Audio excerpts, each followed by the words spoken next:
నమస్తే, మీరు చూస్తుంది సుమన్ టీవీ. నేను మీ కీర్తి. అక్టోబర్ నెలలో ద్వాదశ రాశుల వారికి ఎలా ఉండబోతోందో తెలియజేయడానికి మనతో పాటు ఉన్నారు ప్రముఖ ఆధ్యాత్మికవేత్త కోనాల భాగ్యలక్ష్మి గారు. నమస్తే అమ్మా. ఓం శ్రీ మాత్రే నమః.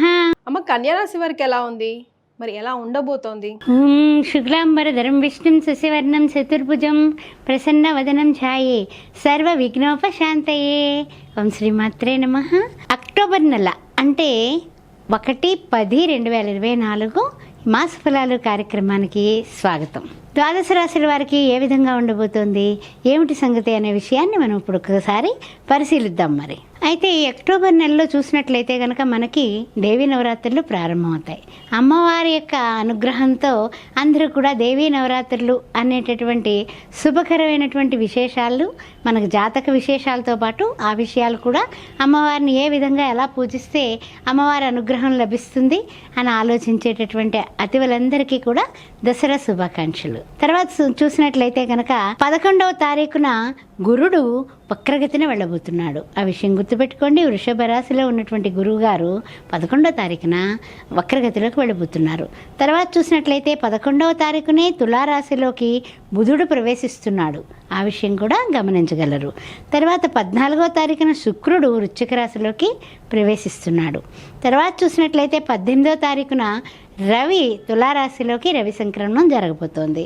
తర్వాత చూసినట్లయితే కనుక కర్కాటక రాశిలోకి కుజుడు 20వ తారీఖున ప్రవేశం చేస్తున్నాడు.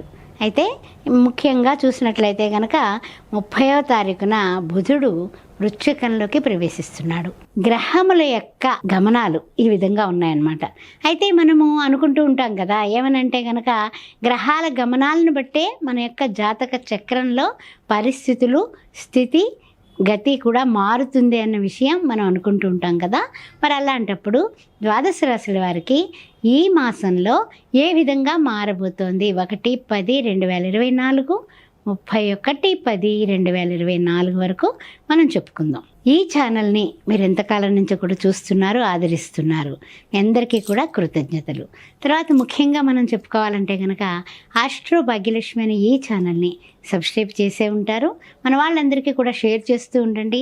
ప్రతిరోజు ప్రతి వారం చాలా ముఖ్యమైనటువంటి అమ్మవారి విషయాల దగ్గర నుంచి అయ్యవారి విషయాల వరకు, జాతక చక్రాలు, జాతక పొంతనలు, అదేవిధంగా వివాహాది శుభకార్యాలు కుదరాలన్నా, పెళ్లి సంబంధాలు కావాలన్నా, సౌభాగ్య మ్యారేజ్ బ్యూరో ద్వారా కూడా మీకు 17 సంవత్సరాలుగా సర్వీస్ అందిస్తున్నాము. అందుకని ఈ విషయాలన్నీ గమనించుకొని మీరు కుంభ వివాహాలు, కదలి వివాహాలు, అది జాతక చక్రాలు, ఏ విషయంలో అయినా సరే నన్ను స్వయంగా సంప్రదించవచ్చు. 9866044439కి మీరు వాట్సాప్ పంపించండి. తప్పనిసరిగా మీతో నేను మాట్లాడటం జరుగుతుంది. కన్యారాశి వారికి మాస ఫలాలు కార్యక్రమంలో ఏ విధంగా ఉండబోతోంది చూసినట్లయితే ఉత్తర 2, 3, 4 పాదాలు, హస్త నక్షత్రం, చిత్తా నక్షత్రం, ప్రథమం, ద్వితీయ. అయితే ముఖ్యంగా చూసినట్లయితే కనుక ఈ కన్యారాశి వారికి బుధ, కేతువు, రవి కూడా రాశిలో ఉన్నారు. అయితే ఈ యొక్క బుధుడు మారబోతున్నాడు 11వ తారీఖున. అదేవిధంగా చూసినట్లయితే మనము రవి కూడా 17వ తారీఖున రవి సంక్రమణం జరుగుతుంది, తులలోకి మారబోతున్నాడు. కానీ ఆరోగ్యం భాస్కరాది ఇచ్చేది అంటాం కదా, అందువల్ల సూర్యభగవాను నిమిత్తం అప్పటి నుంచి కూడా మర్చిపోకుండా, మారినా మన దాంట్లో దగ్గర ఉన్నా కూడా ఆయన ఆరాధన, ఆయనకి సూర్య నమస్కారాలు మానకండి, మర్చిపోకండి. తర్వాత విషయానికి వస్తే శుభకార్యాల నిమిత్తం మీరు శ్రీకారం చుడతారు. ఈ మాసంలో మీరు శుభకార్యాలు కుదురుతాయి. కుదరడమే కాదు, బ్రహ్మాండంగా నిర్విఘ్నంగా చేయడానికి అన్ని విధాలా కూడా ఆశాజనకమైనటువంటి కాలం ఆసన్నమైందని చెప్పొచ్చు. అయితే ఈ కన్యారాశి వారు ముఖ్యంగా చెప్పుకోవాలంటే కనుక కొన్ని విషయాల్లో చాలా జాగ్రత్తగా ముందుకు అడుగులు వేస్తూ ఉండాలి. శుభకార్యాలకు శ్రీకారం చుట్టాం కదా, ఏం పర్వాలేదు మనకు అనుకోవడానికి లేదు. ముఖ్యంగా ఉత్తర 2, 3, 4 పాదాలు, హస్త నక్షత్రం, చిత్త, ప్రథమ, ద్వితీయ. మనోధైర్యమే మీకు శ్రీరామ రక్ష. మీ మనస్సు మీరు గట్టిపరుచుకొని ధైర్యంగా ముందుకు, అబ్బో ఎలా అవుతుందో, లేకపోతే ఏంటి, వాళ్ళు ఏమైనా సాయం చేస్తారో లేదో, లేకపోతే వీళ్ళు వస్తారో లేదో, లేకపోతే వాళ్ళు చేస్తే బాగుండు, ఇలాంటి ఆలోచనలు చేయకండి. మీ మనోధైర్యమే మీకు శ్రీరామ రక్ష. ముందుకు వెళ్ళండి, తప్పనిసరిగా ఎక్సలెంట్గా శుభకార్యాలు పూర్తి చేస్తారు. ఆ విషయం అయితే ఏం డోకా లేదు. తర్వాత విషయానికి వచ్చినట్లయితే కనుక కొంచెం కుజ సంచార ఆ సంచారం వలన మీకు అనుకూలత ఉంది కానీ అననుకూలత ఏం లేదు. ఆ విషయం కూడా గుర్తుపెట్టుకోండి. తర్వాత ధైర్యంగా మీరు ఉండడానికి కుజ సంచారమే మూలం. ఆ విషయం గుర్తుపెట్టుకోండి. తర్వాత అవకాశాలు, సువర్ణ అవకాశాలు అంటాం కదా, అలాంటివి మీకు వస్తాయండోయ్. అందువల్ల ఈ కన్యారాశి వారు ఇంత క్రితం వరకు ఒకెత్తు, ఈ మాసం ఒకెత్తు. సువర్ణమైనటువంటి దివ్యమైనటువంటి మంచి అవకాశాలు మీకు వస్తాయి. అవకాశాలు అందిపుచ్చుకోండి, ఏది వదలకండి, చక్కగా గట్టిగా పట్టుకోండి, ముందుకు వెళ్ళిపోతారు. ఆర్థికంగా బాగుంది. తర్వాత అన్ని విధాలా కూడా కొనుగోలు అమ్మకాల వాళ్ళకి బాగుంది, రియల్ ఎస్టేట్ రంగంలో వాళ్ళకి బాగుంది, వృత్తుల్లో ఉన్న వాళ్ళకి బాగుంది, వ్యాపారంలో ఉన్న వాళ్ళకి బాగుంది, ఉద్యోగంలో ఉన్న వాళ్ళకి బాగుంది. మరి ఇంకేమిటి చెప్పండి? శుభకార్యాలు చేస్తున్నారు. ఇంక మీకు తిరగలేదంటే ఈ మాసం తిరగలేదు. అయితే ఏంటంటే నూతనంగా కూడా వస్త్రాలు కొనుక్కుంటారు, వాహనాలు అమర్చుకుంటారు, ఏవైనా భూములు లాంటివి లేదన్నా ఏదైనా అంటే చెప్పాలంటే అపార్ట్మెంట్ లాంటివి అడ్వాన్సులు ఇవ్వాలి అని ఆ ధనం, ఆర్థిక పరిస్థితులు మెరుగుపడి అన్ని విధాల అనుకూలమైనటువంటి స్థితులు మీకు ఉంటాయి. ఆ విషయం గుర్తుపెట్టుకోండి. తర్వాత విషయానికి వచ్చినట్లయితే కనుక పుణ్యకార్యముల మీద ఆసక్తి పెట్టండి.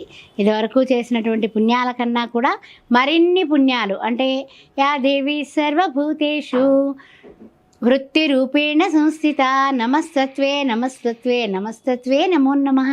అమ్మవారిని గట్టిగా పట్టుకుని ఆరాధించండి. అమ్మ దయ ఉంటే ఎక్కడ ఉన్నా మీకు తిరుగులేదన్నమాట. అంతటి మంచి అదృష్టమైన కాలం కన్యారాశి వారికి వచ్చేసింది.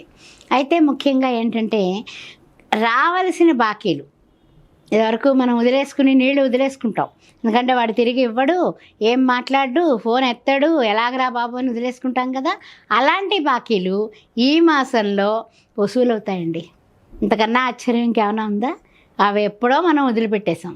అట్లాంటి వాడు పట్టుకొచ్చి ఏదో ఏమనుకోకిహా ఇదిగో ఇవి పట్టుకొచ్చి ఇచ్చేస్తున్నాను అనేసి నా వరకు ఇంతవరకు ఉన్నాయి, అసలు ఇస్తున్నానన్నా అసలన్నా కొసరన్నా సరే, కొసరు వేయకపోయినా పర్వాలేదు ఇచ్చేస్తాడు. దాన్ని బట్టి కూడా మీరు ఆర్థికంగా పురోగాభివృద్ధిలోకి వెళ్ళిపోతారు. వృత్తి, ఉద్యోగం, వ్యాపారం ఇవన్నీ కూడా మరింత ఉత్సాహంగా ఆనందంగా ముందుకు సాగుతాయి. పెట్టుబడులు పెట్టేవాళ్ళు పెట్టుబడులు పెట్టుకోవచ్చు, నూతన ప్రయత్నాలు చేసుకోవచ్చు. అదేవిధంగా అన్ని విధాల అనుకూలమైనటువంటి కాలంగా కన్యారాశి వారికి అద్భుతాలు జరగబోతున్నాయి. మంచి యోగాలు ఉన్నాయి. పట్టిందల్లా బంగారం అవుతుంది. ఎప్పుడో మర్చిపోయిన వాళ్ళు కూడా పట్టుకొచ్చి ఇచ్చేస్తారు.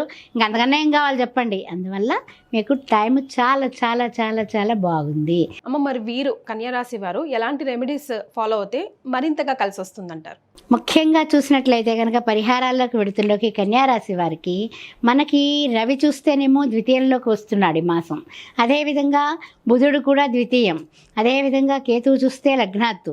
అదేవిధంగా చూసినట్లయితే అన్ని విధాలా కూడా మనకి అననుకూల పరిస్థితులను అధిగమించేసాం, అనుకూలంగా ఉన్నాము. కానీ సూర్య నమస్కారాలు మానకండి, సూర్య నమస్కారాలు చేసుకోండి.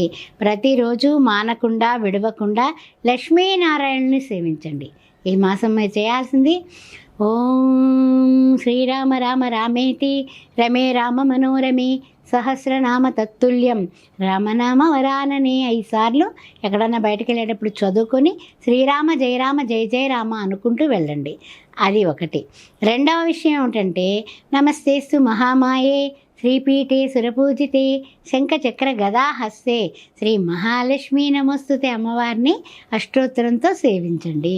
ఇద్దరికి లక్ష్మీనారాయణలకి ఇద్దరికి కూడా చక్కగా సాష్టాంగ నమస్కారం మగవాళ్ళు, మామూలు మోకాళ్ళ మీద దండం ఆడవాళ్ళు పెట్టుకొని తప్పనిసరిగా పసుపు కుంకాలుతో అర్చించి ప్రతిరోజు కూడా శుక్రవారం మంగళవారం పూట చక్కని తీయనైనటువంటి ప్రసాదం ఎవరైతే పెడతారో అద్భుతాలు జరుగుతాయండి. మీ ఇంట ఆనందాలు వెల్లివిరుస్తాయి. ఇంకంతకన్నా ఏం కావాలి? సంతోషంగా ఉండండి, ఆనందంగా ఉండండి. అద్భుతమైనటువంటి చర్య లక్ష్మీనారాయణల యొక్క ఆరాధన చేస్తుంది. ఈ విషయం గమనించండి. ఓం శ్రీ మాత్రే నమః.